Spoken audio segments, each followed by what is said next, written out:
मुइज़ रुको ना। वो निकसिक से तैयार जाने के लिए तैयार था, तभी वो भागती हुई आई थी। क्या हुआ? बैग पहनते उसने हाथों में ग्लव्स चढ़ाए थे। रुको तो। सर पर दुपट्टा डालते उसने ज़ेर लब कुछ पड़ा था और ऊपर दम किया था। उसके यूँ दम करने पर वो मुस्कुराकर उसे करीब कर गया था। पहले ही तुम पर आशिक हूँ, अब क्या दम कर रही हो? शरारत से कहते उसने लबों से उसके गालों पर प्यार किया था। बस कर दो, तुम्हें कौन काबू करेगा? नाक सुखड़ कर कहती वो उसके सीने से लगी थी। आप जाओ और अच्छे से इंटरव्यू देना, मैं बहुत सारी दुआ करूँगी। जज़ाकल्लाह बेगम। उसके माथे पर प्यार करता वो मुस्कुराता हुआ बाहर की जानिब बढ़ा था और उसके जाते ही उसने अपनी तैयारी मुकम्मल की थी और घर से बाहर निकली थी। Hello aunty. बेकरी पहुंचकर उसने उन्हें सलाम किया था। अच्छा उस बच्चे, उन्होंने मोहब्बत से उसके सर पर हाथ रखा था। मुइज़ इंटरव्यू के लिए गया है? ट्रे को ओवन में रखते उन्होंने कहा था। जी। जिस प्रोसेस बात में सही लाया था। तुम्हें कब जाना है? मेरा असाइनमेंट तो सबमिट है, बस कभी भी कॉल आ जाए। बीटर की मदद से मिक्सचर मिक्स करते उसने जवाब दिया था। वैसे तुम दोनों को यूँ साथ देखकर बहुत खुशी होती है। बहुत कम लोग रिश्तों को समझते हैं और आजकल के बच्चे कहाँ रिश्ते की अहमियत को समझते हैं। मिसी ली अनमैरिड कपल को अपना अपार्टमेंट देने के हक में ही नहीं थी, क्योंकि रिश्तों को मजाक समझने वाले कभी दिल के सच्चे नहीं होते। उनके कहने पर उसे वो वक्त याद आया था जब उन्होंने निकाह किया था। वो एक फेक मैरिज ही तो थी।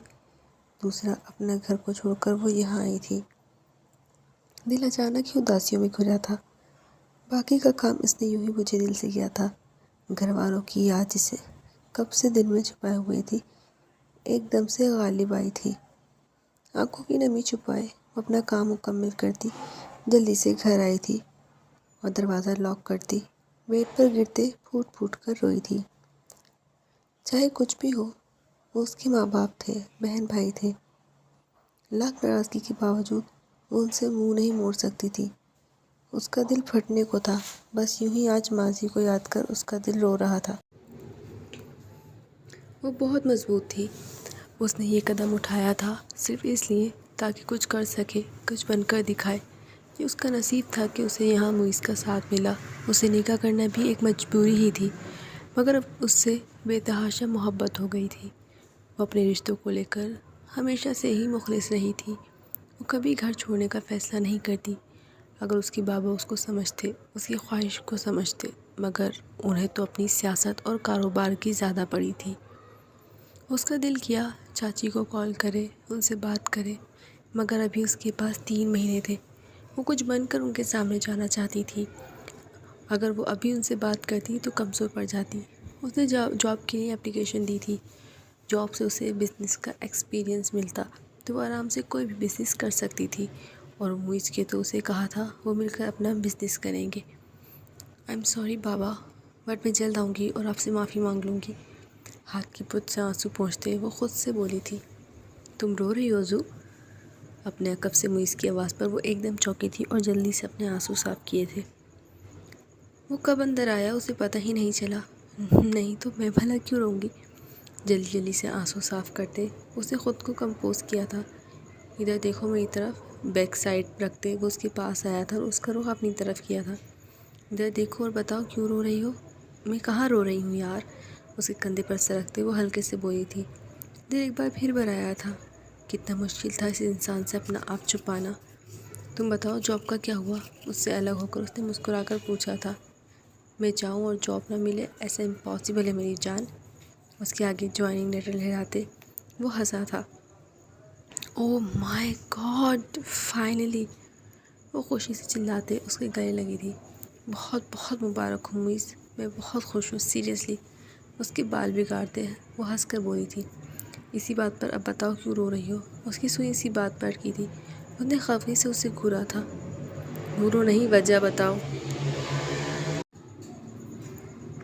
कुछ नहीं, बस यूं ही दिल उदास हो गया था। उसके सहारे लग कर बैठती वो हल्के से बोली थी। घर वाले याद आ रहे हैं ना? उसने खींच के उसे अपने करीब किया था और उसके गिर्द मजबूत हिसार बनाया था। होले से सर को हिलाते उसने मुइज़ के सीने में मुंह छुपाया था। اسے کھینچ کر اس نے اپنے قریب کیا تھا، اس کے گرد مضبوط حصار بنایا تھا۔ ہونے سے سر کو ہلاتے اس نے موئز کے سینے میں منہ چھپایا تھا۔ میں ان سے ناراض تھی بہت، مگر آج بہت یاد آ رہی ہے ان کی، میں ان کا سوچتی بھی نہیں ہوں۔ سو کرتی روتے وہ بولے گئی تھی، ایش رونا بالکل نہیں ہے، بس کچھ وقت کی بات ہے، ہم دونوں واپس جائیں گے اور سب ٹھیک ہو جائے گا، یہ میرا پرومس ہے تم سے۔ اس کا چہرہ ہاتھوں کے پیالے میں بھرے اس نے محبت سے اسے پچکارا تھا۔ میں خود انکل سے بات کروں گا کہ آپ کی بیٹی بہت ذہین ہے، اسے معاف کر دیں، یہ برے مقصد کے لیے گھر سے نہیں بھاگی تھی۔ پھر بھی میں کراؤں گی تو بھاگی ہوئی نا، اس کے دل کی بات زبان پر آئی تھی۔ اوئے بری بات، خود کو ایسے نہیں کہتے، ایسے تو میں بھی گھر سے بھاگ کر آیا ہوں، تو کیا لوگ مجھے بھی یہی بولیں گے؟ اگر بولیں گے تو میں منہ توڑ دوں گا۔ ضرورت تھی کہ کوئی ہمارے لیے بولے، تو تب کوئی ایک بھی آگے نہیں آیا، اور اب اگر آیا تو کیوں آیا جب ہمیں اب کسی کی ضرورت نہیں ہے؟ ہم اس دنیا میں رہ رہے ہیں جہاں ہمارے صحیح ہونے پر کوئی ہمیں سپورٹ نہیں کرے گا۔ ہاں مگر اگر ہم غلط ہوں گے تو سب سے پہلے وہی لوگ ہم پر انگلی اٹھائیں گے۔ کوئی یہ نہیں پوچھے گا کہ کیا وجہ تھی کہ تم نے اتنا بڑا قدم اٹھایا، کیسے اٹھایا، کیا وجہ تھی، بس وہ تمہیں لعنت ملامت کریں گے۔ تو اس بات کو دماغ سے نکال دو کہ اگر کوئی میں کچھ بولے گا، اب میں ہوں تمہارے ساتھ، کوئی تم پر انگلی اٹھا کر دکھائے، میں وہ انگلی ہی توڑ دوں گا۔ سمجھی میری بدھو؟ اس کے ماتھے پر انگلی مارتے اس نے پیار سے کہا تو وہ مسکرا کر سر ہلا گئی۔ اس کی باتوں سے دل کو کتنا سکون ملا تھا۔ موئز، میں واقعی بہت خوش قسمت ہوں جو مجھے تمہارے جیسا ہسبینڈ ملا ہے۔ میری امی ہمیشہ کہتی تھی کہ میں بہت پچھتاؤں گی یا میں کبھی کامیاب نہیں ہوں گی، مگر آج میں سوچتی ہوں وہ شاید اس لیے کہتی تھی تاکہ میں بابا سے بحث نہ کروں، اور وہ میرے لیے ہی بولتی تھی۔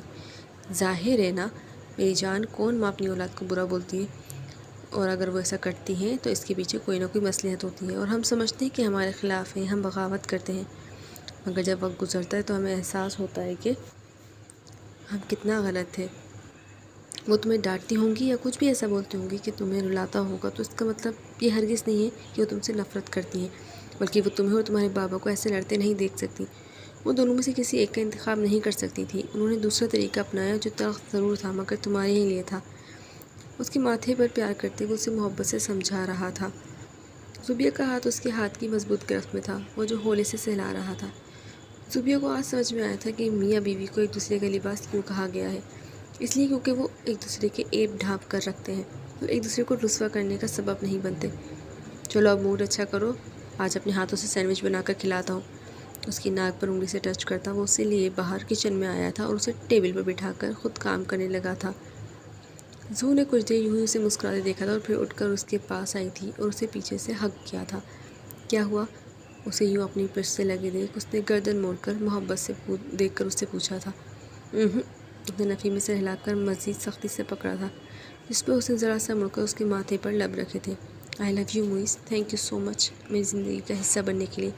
اس کے ہاتھ پر عقیدت سے بوسہ دیتے وہ آسودگی سے مسکرائی تھی۔ امید کرتی ہوں آج کی قسط آپ کو پسند آئی ہوگی۔ اگر آپ کو قسط پسند آئی ہے تو پڑھ کر اسے لائک کریں، شیئر کریں اور چینل کو سبسکرائب کرنا ہرگز مت بھولیے گا۔ شکریہ۔